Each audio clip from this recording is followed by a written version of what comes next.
Hi, I'm Deborah Wirsu. In this video I'm going to show you how I do what's known as invisible machine applique. There are a number of different ways of approaching this, including using templates, freezer paper or lightweight stabilizer, and it's important that you find a technique that suits you and the type of work you want to do.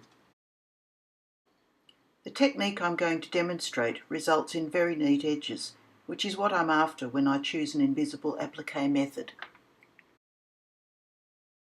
I also like this method as it doesn't involve slitting the back of your work to remove the template or stabilizer, and that's because I actually leave the stabilizer in place.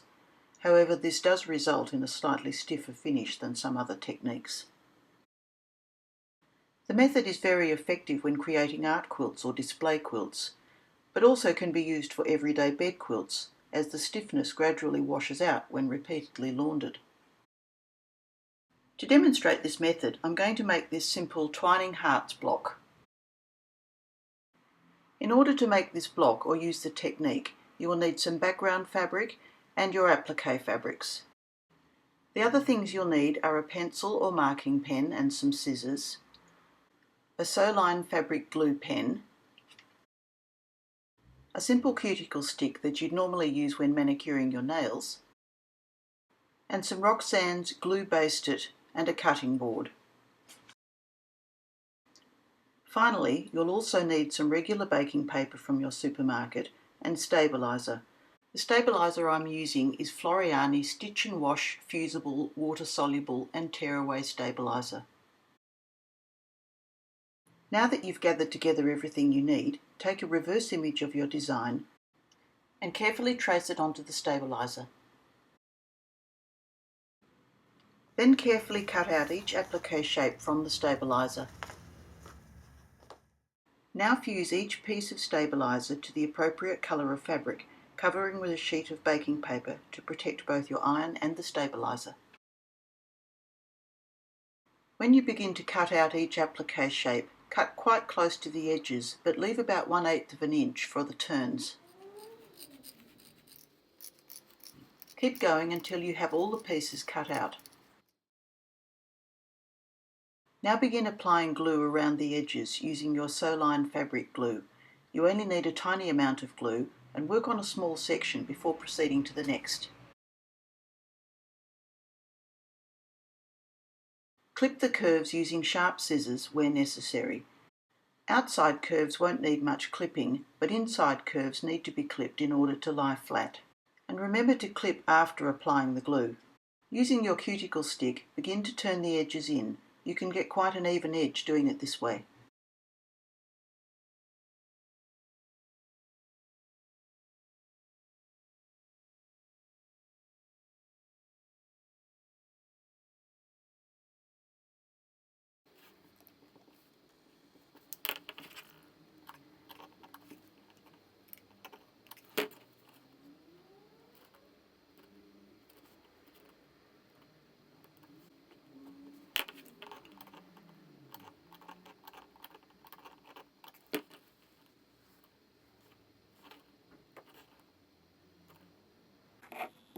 And here's a closer view of clipping into a corner and turning the edges.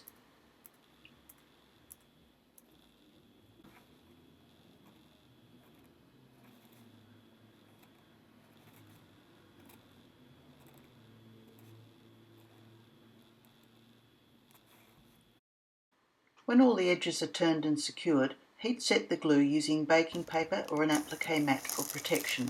It doesn't take very long. And now the pieces are ready to applique.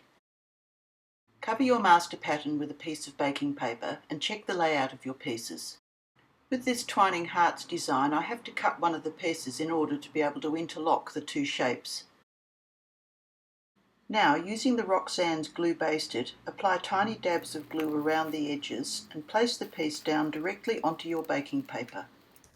Arrange your pieces in position and continue applying the glue until everything is in place.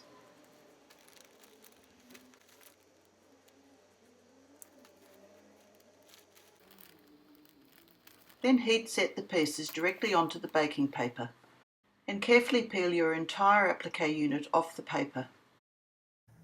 Apply a little more basting glue to the back of the applique unit and position it on your fabric, fusing it into place when you're happy with the position. And now your applique unit is ready to stitch into place. Select a fairly fine thread in a colour that blends with your applique, or use monofilament thread. To stitch down the applique, I'll be using a very small zigzag stitch to do the applique. On this Janome machine, I have the stitch width set to 0.5, the smallest it will go before 0, and the stitch length to 0.8. Experiment on a scrap of fabric to work out what suits your machine best. Having set and tested your stitch length and width, pull the bobbin thread to the top and begin stitching from the needle down position. Looking at the stitching in slow motion, notice that on the right swing the needle drops into the base fabric right next to the applique, and on the left swing it just catches the edge of the applique. Stitch around all the pieces, changing the thread colour when necessary.